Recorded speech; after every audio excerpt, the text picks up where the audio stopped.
It's Monday, June 30th. Bob Price on Canada's Business Beat. And this, an absolute milestone moment for the country's burgeoning liquefied natural gas industry.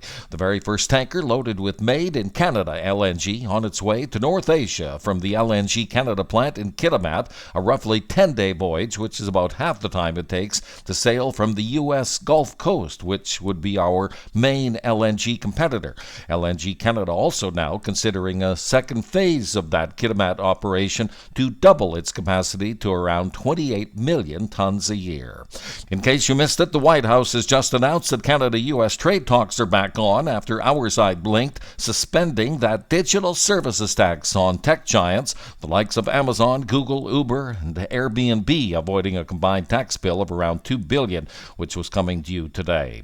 With business news and insights affecting you and your everyday life, Canada's Business Beat is available every weekday on Twitter, Blue Sky, and wherever you get your favorite podcasts, including Spotify and Apple. The more you listen, the more you know.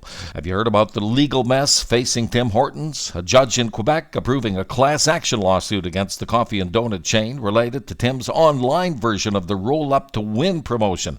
At issue, an email the company sent out by mistake telling about 500,000 folks that they had won a boat and trailer worth around $64,000. The judge ruling, and we'll quote, an error in Tim Hortons' declaration or defect in its systems does not exempt it from liability.